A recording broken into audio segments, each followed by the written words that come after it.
देखिए P block से related question आपका कुछ ऐसे पूछता है, कहेगा आपके पास कि ऑक्सीजन का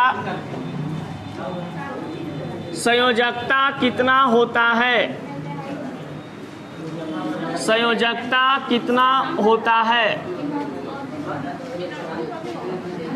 ऑप्शन आपके पास 4 दे देगा, बी में 6 दे देगा, सी में 2 दे देगा और डी में 1 दे देगा। अब आपको ये क्वेश्चन बनाना है कि ऑक्सीजन का संयोजकता क्या होता है। अब इसको आप 2 तरीका से बना सकते हो। अगर आपके पास ऑब्जेक्टिव क्वेश्चन पूछा है तो सबसे पहला चीज आपको इसमें ये देखना है कि आपका जो ये ऑक्सीजन है ये कौन सा ग्रुप से बिलोंग करता है। तो ग्रुप 16 से बिलोंग करते हैं, और ग्रुप 16 से जब बिलोंग करेगा तो इसका जो वैलेंस इलेक्ट्रॉन होता है ये वैलेंस इलेक्ट्रॉन 6 हो जाता है। और आप लोग को पता ही है कि जब वैलेंस इलेक्ट्रॉन 6 होते हैं यानी कि 4 तक रहता है वैलेंस इलेक्ट्रॉन, तो जस के तस हम लोग क्या करते हैं, वैलेंसी लिख देते हैं। लेकिन यहाँ पर वैलेंसी निकालने के लिए क्या करना पड़ेगा आप लोग को कि valence electron 8 minus valence electron, अब 8 आपके पास है, वैलेंस इलेक्ट्रॉन 6 है, 8 में से 6 गया 2, यानी ऑक्सीजन का वैलेंसी आपका कितना आ गया 2। आपका सी नंबर ऑप्शन क्या हो जाएगा, सही। ये हुआ आपका फर्स्ट मेथड की डायरेक्ट आपको ग्रुप याद है तो आप ग्रुप से ऑक्सीजन का वैलेंसी निकाल लीजिएगा। सेकंड मेथड यहाँ पे आपके पास होता है कि अगर ऑक्सीजन का बोल दिया है आपके पास कि ऑक्सीडेशन वैलेंसी निकालिए, तो ऑक्सीजन का परमाणु संख्या 8 होता है। इसको इलेक्ट्रॉनिक कन्फिग्रेशन करेंगे तो 1s2 2s2 2p6 यानी 2 2 4 6 10 हो जा रहा है। हमें लाना कितना है 8, 2 2 4, यहाँ पे कितना लिखना पड़ेगा 4। आपको पता है ये लास्ट ऑर्बिट ये फर्स्ट ऑर्बिट, यानी फर्स्ट ऑर्बिट आपके पास दिया हुआ है, सेकंड ऑर्बिट आपके पास दिए हुए हैं, यानी कि ये आपका दूसरा कक्षा, इसके अलावा कोई और कक्षा नहीं है इधर में, इसीलिए इसको हम क्या बोल देंगे, लास्ट ऑर्बिट। अब ये जो लास्ट ऑर्बिट आपके पास है तो लास्ट ऑर्बिट में टोटल इलेक्ट्रॉन कितना दिए गए हैं, 2 और 4 6 इलेक्ट्रॉन। अब ये जब 6 आपका वैलेंस इलेक्ट्रॉन पता चल चुका है तो वैलेंसी निकालने के लिए एक फार्मूला लगाएंगे, 8 माइनस वैलेंस इलेक्ट्रॉन। तो 8 माइनस वैलेंस इलेक्ट्रॉन की संख्या 6 है, ये आपका क्या निकल गया 2। तो ये क्वेश्चन पढ़ने का मकसद यही था कि हमें वैलेंसी निकालने के लिए आ जाना चाहिए। कोई दिक्कत है यहाँ पर, चलिए नोट कीजिए जरा सा। हाँ, कि नाइट्रोजन अणु में कितना बंधन बनता है या किस प्रकार का बंधन बनता है। अब आपके पास ऑप्शन में दे देगा 1, बी में 2, सी में 3, 4 में 4। अब आपको इसको चेक करना है। बहुत सा बच्चा क्या करता है कि फर्स्ट मेथड अप्लाई करता है, तुरंत बन जाता है, इलेक्ट्रॉनिक कॉन्फ़िगरेशन करने का झंझटे हटा देता है। सबसे पहले आप देखिए कि नाइट्रोजन का यहाँ पर नाइट्रोजन जो ये एलिमेंट है ये ग्रुप कितना से बिलोंग करता है, 15 से। अब ये 15 से बिलोंग करता है तो 15 बनाने के लिए ग्रुप में एक फार्मूला बताए थे, वैलेंस इलेक्ट्रॉन प्लस 10, यानी कि वैलेंस इलेक्ट्रॉन 5 और प्लस 10 ये जोड़ा गया होगा तब ये निकल करके आंसर क्या आया होगा 15। यानी कि वैलेंस इलेक्ट्रॉन यहाँ पर आपका कितना आ चुका है 5। अब आप समझ सकते हैं कि वैलेंस इलेक्ट्रॉन यहाँ पर 5 आया है तो वैलेंस इलेक्ट्रॉन के माध्यम से हम इलेक्ट्रॉन डॉट स्ट्रक्चर लिखते हैं ना, तो इलेक्ट्रॉन डॉट स्ट्रक्चर नाइट्रोजन का कितना हो जाएगा 5, लिख दिए। अब कह रहा है कि नाइट्रोजन मॉलिक्यूल आपके पास है, एक नाइट्रोजन के पास 5 वैलेंस इलेक्ट्रॉन, इस नाइट्रोजन के पास भी 5 वैलेंस इलेक्ट्रॉन। जनरली हम जानते हैं कि ग्रुप 15 जो है 13 से 18 तक के कौन सा ब्लॉक एग्जिस्ट करता है, पी ब्लॉक। यानी कि आपका नाइट्रोजन किस ब्लॉक का एलिमेंट हो गया, पी ब्लॉक का। आपको लिखवाए हैं कि पी ब्लॉक का एलिमेंट कितना इलेक्ट्रॉन में स्टेबल होता है, 8 इलेक्ट्रॉन। यानी कि पी ब्लॉक का एलिमेंट नाइट्रोजन, पी ब्लॉक का एलिमेंट नाइट्रोजन, ये कितना इलेक्ट्रॉन में स्टेबल होना चाहेगा, 8 इलेक्ट्रॉन। इसके पास कितना इलेक्ट्रॉन है, 5। तो बताइए कि ये 3 इलेक्ट्रॉन यहाँ से इसके तरफ से ही लेगा, तो ये बंदा के पास कितना इलेक्ट्रॉन टोटल हो गए, 5 3 8। अब यहाँ पर जो इलेक्ट्रॉन ये लिया है इसके श्रेणी में आ गया ऐसे, यानी 3 3 6 और 2 8। ई नाइट्रोजन कहता है कि भैया हमें भी स्टेबल होना है, तो जो हमारा इलेक्ट्रॉन है वो हमें लौटा दो। तो कहता है 3 आपका इलेक्ट्रॉन और 2 पहले से आपके पास था, 3 और 2 5। और 3 इलेक्ट्रॉन यहाँ पर ये इजली यहाँ से ये शेयर कर देता है। तो 3 इलेक्ट्रॉन जब ये इसको देता है तो यहाँ पर शेयरिंग बॉन्ड बनता है। शेयरिंग बॉन्ड बोलने का मतलब कोवेलेंट बॉन्ड, शेयरिंग बॉन्ड कहने का मतलब कोवेलेंट।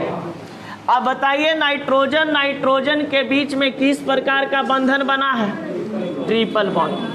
तो आप ऐसे याद भी कर सकते हैं, नहीं तो आप बनाने के लिए सीख भी सकते हैं कि नाइट्रोजन अणु के बीच में, नाइट्रोजन अणु में किस प्रकार का बंधन बनता है, तो ट्रिपल बॉन्ड बनते हैं, यानी कि 3 बंधन बनता है। कोई दिक्कत।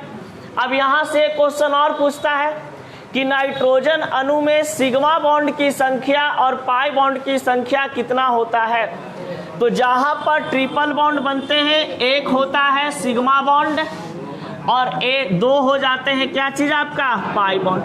यानी कि नाइट्रोजन मॉलिक्यूल में सिग्मा बॉन्ड की संख्या 1 होता है और पाई बॉन्ड की संख्या 2 होते हैं। ये सब कुछ आपका इंपॉर्टेंट क्वेश्चन है, इसलिए सब बता रहे हैं, ठीक ना। कोई दिक्कत। चलिए बनेगा इसके बारे में कि ग्रुप 15 एक्चुअली में होता क्या है। यहाँ पर कहा जाता है बाबू कि आपके पास ग्रुप 15 की बात करते हैं तो 12th क्लास में ग्रुप 15 से रिलेटेड यहाँ पे सिलेबस में दिया हुआ रहता है। जनरली हम लोग जानते हैं कि पी ब्लॉक जो है ये 13 से लेकर के कहाँ तक आता है, 14 15 16 17 और 18। यानी ग्रुप 13 और 14 15 16 17 18 ये पी ब्लॉक के अंतर्गत आते हैं। 13 14 का कंसेप्ट 11 क्लास में पढ़ना होता है और 12th क्लास में 15 से 18 तक पढ़ना होता है। अब यहाँ पर ग्रुप 15 में हम लोग सबसे पहले जानते हैं कि ग्रुप 15 को हम लोग किस ग्रुप के नाम से जानते हैं, निकोजेन। यानी कि ये होता है आपके पास क्या चीज, निकोजेन समूह।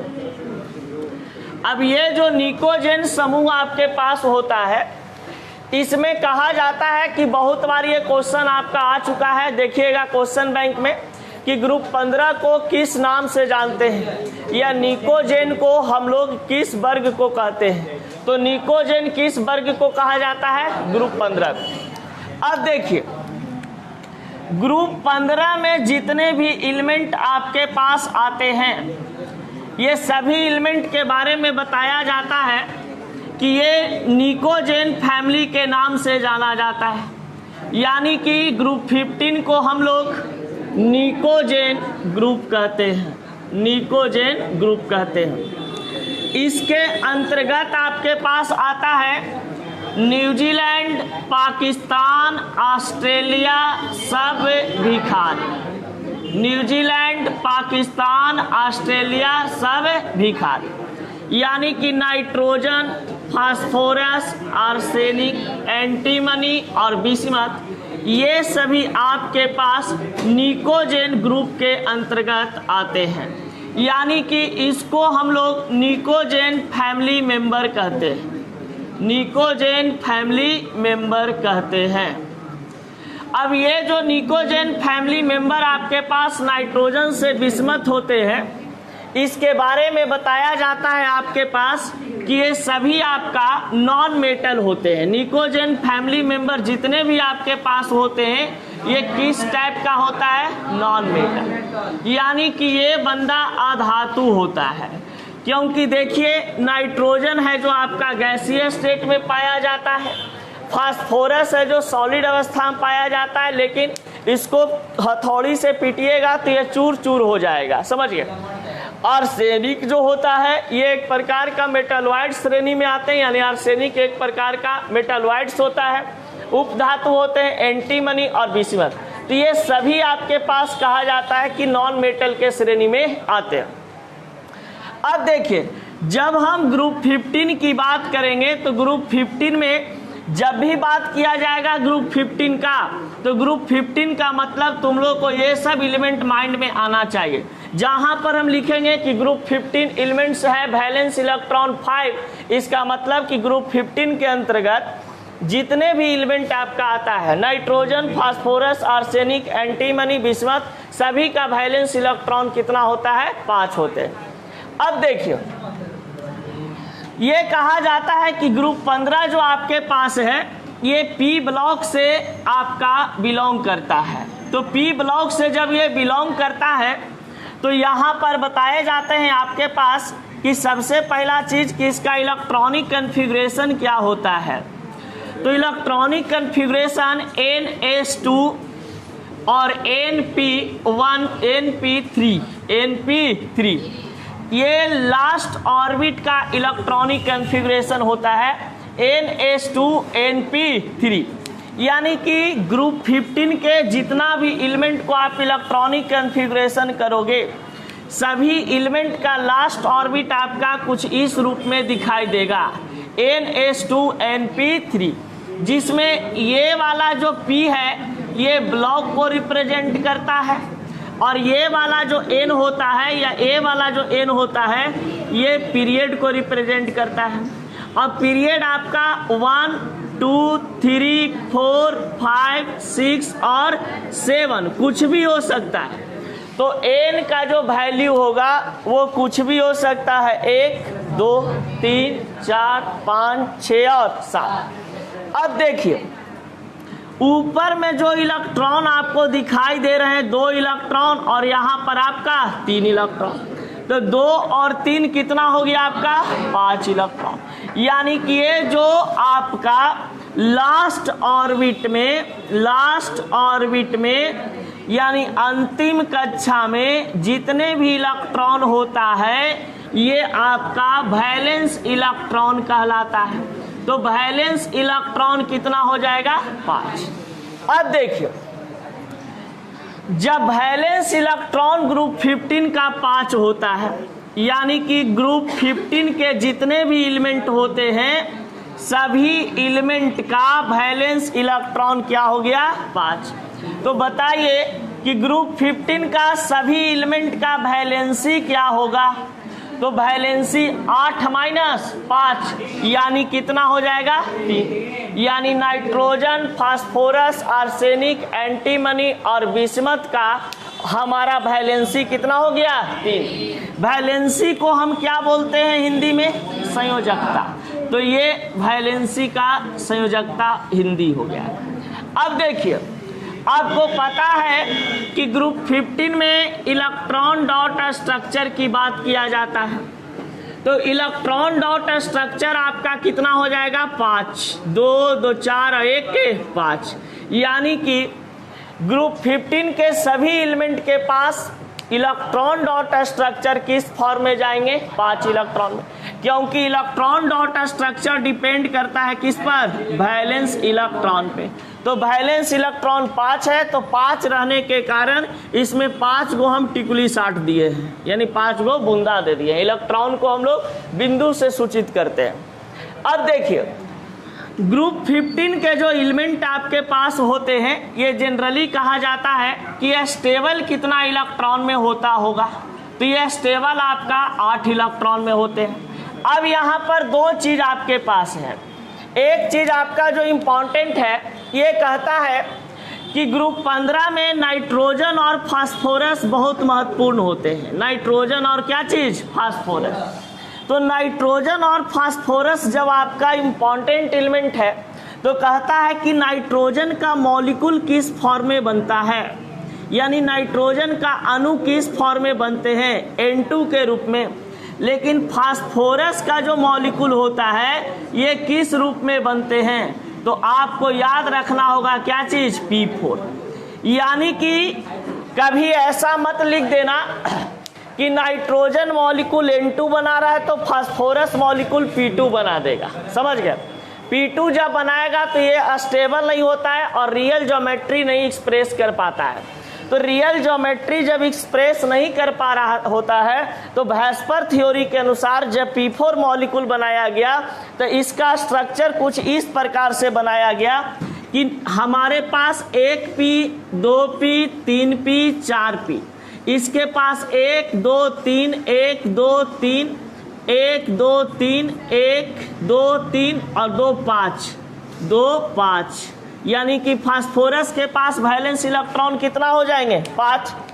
अब देखिए ये क्या बंदा करता है कि इस तरीका से जुड़ता है सभी के साथ,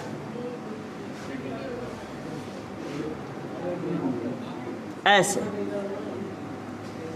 ऐसे, यानी कि P4 का अगर हम स्ट्रक्चर बनाएं तो कुछ ऐसे बनता है, ऐसे बनता है P P P P और इस तरीका से ये जुड़ा होता है। तो ये पतंग की तरह फास्फोरस मॉलिक्यूल का स्ट्रक्चर होता है। समझ गए? बहुत सारा बच्चा क्वेश्चन जब आता है लिखता है कि इनमें से कौन फास्फोरस मॉलिक्यूल का सूत्र होते हैं? P2 P3 P4 P5। अब लइकन डायरेक्ट कह देता है कि P2 तो मॉलिक्यूल के रूप में होगा ही, क्योंकि इसमें 2 ज़्यादातर बच्चा 2 याद रख ले रहता है कि H2 O2 Cl2 ये सब मॉलिक्यूल होते हैं। अब वहाँ पर क्या करता है? P2 को टिक कर देता है। आपका आंसर क्या हो जाता है? गलत। तो P4 फास्फोरस किस रूप में एग्जिस्ट करता है मॉलिक्यूल के रूप में? P4। और नाइट्रोजन आपका N2 के रूप। कोई दिक्कत? चलिए ये वाला फास्फोरस में इसको एक्सप्लेन करेंगे, यहाँ पे तो समझाएं लेकिन नहीं ध्यान दिए तो। फास्फोरस के पास 4 5 होता है, 2 करोगे तो एक ना एक खाली रह जाएगा, कोई एक स्टेबल हो पाता है। और इस तरीका से रियल ज्योमेट्री आपका बनता है, ना कि इस तरीका से। हाँ इसको लिखो, बता दे रहे, इसको एक्सप्लेन करना पड़ेगा। कहा गया है आपके पास ग्रुप 15 से रिलेटेड बातचीत डायग्राम के माध्यम से आप लोग को समझा दिया गया कि ग्रुप 15 एक्चुअली में होता क्या है, इसके पास एलिमेंट कितना होते हैं, क्या कौन कौन नेचर का होता है, सब चीज़ बता दिया गया। उसी का यहाँ पे जरा सा एक्सप्लेनेशन कर दिया गया थ्योरी में। जैसा group 15 is known as pnicogen, यानी कि ग्रुप 15 को हम लोग किस नाम से जानते हैं? निकोजन। अब कहा जाता है कि निकोजेन ग्रुप इसे क्यों कहते हैं? Nitrogen, phosphorus, arsenic, antimony, bismuth जो होता है ये निकोजेन ग्रुप क्यों कहलाता है? तो निकोजेन ग्रुप इसलिए कहलाता है क्योंकि इसका जो प्रॉपर्टी है वो पूरा नॉन मेटल से मिलता है और ये एक प्रकार का कहा जाता है कि हमारे स्वास्थ्य के लिए ये सभी चीज़ आपका हानिकारक होता है। नाइट्रोजन भी आपके हेल्थ के लिए हानिकारक है, फास्फोरस भी, आर्सेनिक भी, एंटीमनी भी, बिस्मथ भी, ये जितने भी एलिमेंट इसमें उपस्थित रहते हैं निकोजेन ग्रुप में, ये सभी हमारे शरीर के लिए हार्मफुल होता है। नाइट्रोजन की बात करते हैं तो नाइट्रोजन, आप ठंडा पानी पीते हैं उसमें आपका नाइट्रोजन की उपस्थिति होती है। और देखिएगा कभी कभी नाइट्रोजन जो ये जैसे कोई मूवी वगैरह सीरियल वगैरह शूट होता है उसमें देखते हैं कि हनुमान जी उड़ते रहते हैं और पीछे में बादल रहता है, समझ गए? ये नीचे देखिएगा ज़मीन पे धुआं कुछ रहता है, समझ गए? तो वहाँ पर शूटिंग टाइम क्या किया जाता है? नाइट्रोजन को छिड़क दिया जाता है। नाइट्रोजन क्या होता है कि छिड़कने के बाद जैसे ही हवा से रिएक्ट करता है तो वो आपका हवा के रूप में धुआं बना देता है, समझ गए? हाँ, तो ये धुआं की तरह बनाता है, लगता है कि सही में हम लोग स्वर्ग में आए हुए हैं। शूटिंग वूटिंग में देखिएगा भगवान कृष्ण आ रहे हैं ऐसे करके रामायण हो रहा है तो उसमें दिखाता नहीं है, तो वो चीज़ नाइट्रोजन का प्रयोग करता है। ये नहीं कि सच में वो स्वर्ग में जाके शूटिंग करता है, ऐसा कुछ नहीं है। तो नाइट्रोजन, फास्फोरस जो आपके पास होते हैं भी नॉन मेटल होता है। खाद वगैरह देखे होंगे आप लोग, फास्फेट खाद बनता है, तो फास्फोरस जो खाद होते हैं खाद बनाने में उपयोग किया जाता है फास्फोरस। अब कहा जाता है कि फास्फोरस का उपयोग आप पेस्ट वगैरह में भी करते हैं, जैसे दांत उत को साफ करने में फास्फोरस का उपयोग किया जाता है। अब बताइए कभी पेस्ट को आप खा सकते हैं? अगर गलती से चला जाए तो एकदम उल्टी आ जाता है, हो जाता है ना, तो यानी कि उसमें एकदम कम मात्रा में यूज किया जाता है, लेकिन खाद में फास्फोरस का मात्रा अधिक यूज किया जाता है। बताइए आप कभी खाद को खा सकते हैं? जो खेतों में छिड़का जाता है उसको खा सकते हैं? नहीं खा सकते। अगर खा भी लीजिएगा तो तुरंत गुलबी घाट जाने के लिए तैयारी रहिएगा कि अब जाने वाले हैं। अब देखिए ये आर्सेनिक जो होता है ये बहुत ही डेंजरस चीज होता है। आर्सेनिक जो है ये पानी में उपस्थिति होता है, पानी के ऊपर टाइटेनियम हो गया, आर्सेनिक हो गए, ये सब पानी में उपस्थित होते हैं। इससे क्या होता है, आर्सेनिक वगैरह से ज़्यादातर कैंसर वगैरह का ये हो जाता है कि आपको बीमारी कैंसर वगैरह होगी। अगर आर्सेनिक आप ज़्यादा मात्रा में यूज करते हैं तो हो सकता है कि आपका शरीर क्या चीज़ से पीड़ित हो जाए, कैंसर से पीड़ित हो जाए। आर्सेनिक उस एरिया में ज़्यादा पाया जाता है जिस एरिया में केमिकल कंपनीज होते हैं।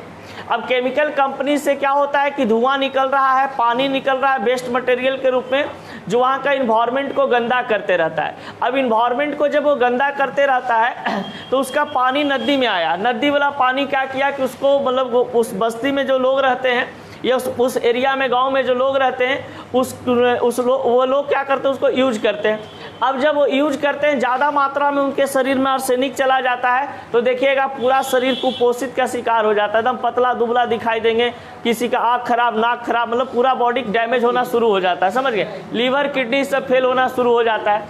तो आर्सेनिक आपका जान ले सकता है।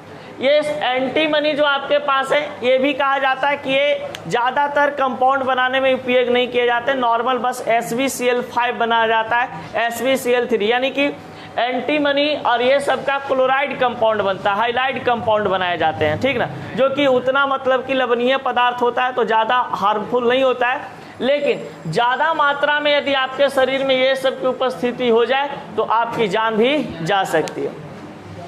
अब देखिए कहा जाता है कि ग्रुप 15 में जितने भी एलिमेंट आपके पास दिए हुए हैं इसके बारे में बताया है कि it has electronic configuration NH2NP3, यानी कि पी ब्लॉक के एलिमेंट ग्रुप 15 के जितने भी एलिमेंट होते हैं सभी एलिमेंट को यदि आप इलेक्ट्रॉनिक कन्फिग्रेशन करते हैं तो लास्ट ऑर्बिट में कुछ आपको इस प्रकार से दिखाई देगा कि लास्ट ऑर्बिट में NH2NP3, N आपका कुछ नंबर हो सकता है 2 3 4 5 6 7, आप यहाँ पे देख सकते हैं 2 3 4 5 6 दिया हुआ है ना, तो ये सब नंबर है जो पीरियड को रिप्रेजेंट करता है, और ये वाला जो P है आपको ब्लॉक को रिप्रेजेंट करता है।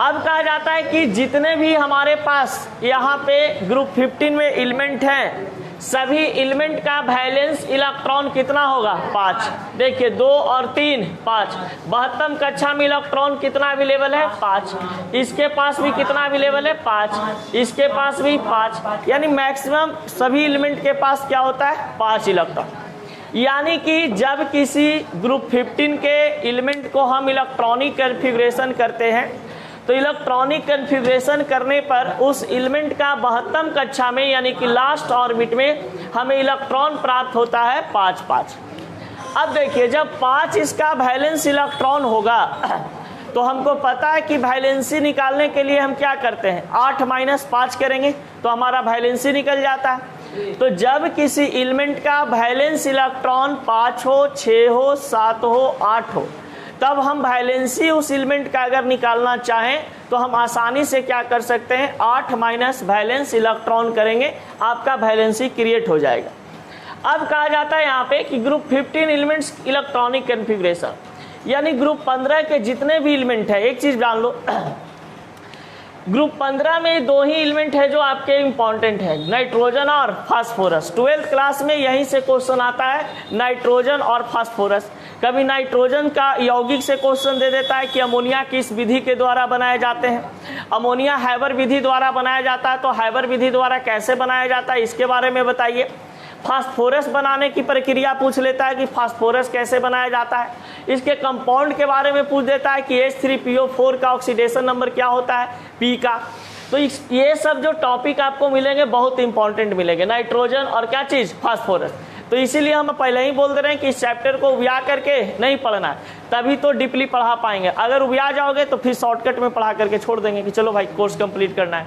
तो आराम से पढ़ना, 1 महीना पक्का ही चैप्टर चलेगा। देखो अब नाइट्रोजन की हम बात करते हैं तो जनरली बताया जाता है कि आपके पास नाइट्रोजन होते हैं। जनरल इलेक्ट्रॉनिक कन्फिग्रेशन करोगे 1s2 2s2 और 2p आपका 3 आ जाएगा। यानी कि नाइट्रोजन के पास 72 कक्षा में इलेक्ट्रॉन 5 आ रहे हैं और टोटल नंबर ऑफ इलेक्ट्रॉन कितना दिया हुआ है, 7। ये आपका 7 इलेक्ट्रॉन है। इलेक्ट्रॉनिक कन्फिग्रेशन में यही बताया जाता है कि ऊपर वाला का सम नीचे वाला के बराबर होना चाहिए, यानी ऊपर वाला का जोड़ करके नीचे वाला बराबर। 2 2 4 3 7, ये ठीक है। अब इसको क्या कर दिया जाता है, according to electronic configuration form में जब लिखते हैं तो यहाँ पर कुछ 1s2 को शॉर्टकट में ऐसे कर देते हैं। चलो पहले डीपली समझ लो, उसके बाद लास्ट पॉइंट में।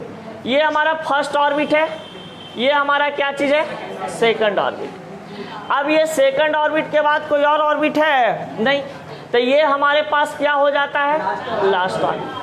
अब ये जब लास्ट ऑर्बिट हमारे पास होते हैं, जिसको हम हिंदी में क्या बोलते हैं, अंतिम कक्षा।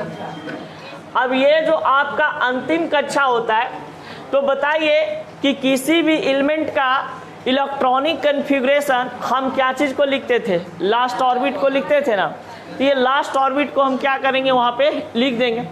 अब बात आती है कि 1s2, एक हीलियम का नाम आप लोग सुने हैं ना, हीलियम का एटॉमिक नंबर कितना होता है, 2। यानी कि 1s2 हीलियम का इलेक्ट्रॉनिक कन्फिग्रेशन होता है, इसको लिख दिए।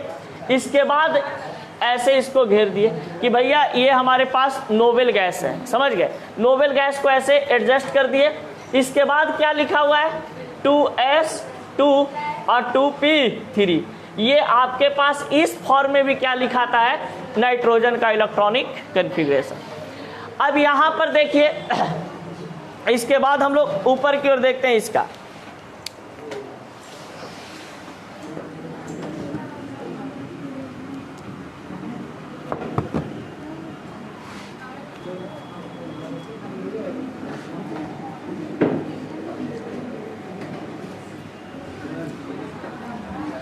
देखिए जैसे यहाँ पे आपके पास फास्फोरस दिया हुआ है, तो फास्फोरस का 15 होता है। जनरल इलेक्ट्रॉनिक कन्फिग्रेशन करोगे क्या आएगा, 1s2 2s2 2p6 3s2 और 3p3। अब बताइए यहाँ पे 2 2 4 6 10। अब बताइए यहाँ से यहाँ तक इलेक्ट्रॉनिक कन्फिग्रेशन किसका चला गया, 10। नियोन का एटॉमिक नंबर 10 होता है ना, तो नियोन, इसके बदले में हम क्या लिख दिए, नियोन। इतना लिखने का झंझटे हटा दिए। उसके बाद लास्ट ऑर्बिट आपका क्या लिखा हुआ था, 3s2 और 3p3। तो इसके बदले में हम सिर्फ नियोन लिखें कि ऐसे हम इतना लिखें या नियोन लिखें, बात एक ही पढ़ने वाला है, ठीक है। अब आते हैं यहाँ पे आर्सेनिक। आर्सेनिक का एटॉमिक नंबर 33। अगर इसको हम इलेक्ट्रॉनिक कन्फिग्रेशन करते जाएंगे तो ये बहुत बड़ा बनते जाएगा। तो यहाँ पर मान लेते हैं कि हमारे पास आर्सेनिक आपके पास है 1s2 2s2 2p6 3s2 3p6 4s2 3d10 और उसके बाद फिर क्या आएगा आपके पास, 3d10 के बाद 4s2 और इसके बाद आ जाएगा आपके पास 4p6 यानी कि 4p3। अब देखते हैं 2 2 4 6 10 2 12 6 18 2 20 और 10 30 और 30 और 3 33। अब देखिए इसको अरेंज करेंगे हम लोग, तो अरेंज ऐसे हो जाएगा 1s2 2s2 2p6 3s2 3p6 4s2 और 4p3 और ये क्या आपके पास है 3d। तो अरेंज करेंगे तो ये वाला आ जाएगा यहाँ पे 3d10 और ये वाला आ जाएगा क्या चीज़ 4s2 और 4p3। ये इस प्रकार से अरेंज कर दिए। अब देखिए 2 और 2 4 6 10, 10 2 12 6 18। यानी कि जो 18 आप यहाँ पे लिख रहे हैं, तो यहाँ से यहाँ तक के आपका एलिमेंट किसका चला गया? ऑर्गन का। ऑर्गन का परमाणु संख्या कितना होता है? 18। तो यहाँ से यहाँ तक के जो इलेक्ट्रॉनिक कन्फिग्रेशन ये किसका बन गया? ऑर्गन का। ऑर्गन के बाद कौन लिखा हुआ है आपके पास? 3d10 और लास्ट में क्या लिखा हुआ है? 4s2 और 4p3। ये आपका अंतिम कक्षा में इलेक्ट्रॉन 2 3 5 हो गए। ऑर्गन 18, 18 10 28, 28 2 30, 30 3 33। तो ये सभी हम इलेक्ट्रॉनिक कन्फिग्रेशन इनर्ट गैस का लिख देते हैं। इससे क्या होता है कि हमारा इलेक्ट्रॉनिक कन्फिग्रेशन जरा सा इजी हो जाता है। समझ गए ना? चलिए लिखना चाहते हैं तो लिखिए, ना तो कोई दिक्कत नहीं है। नहीं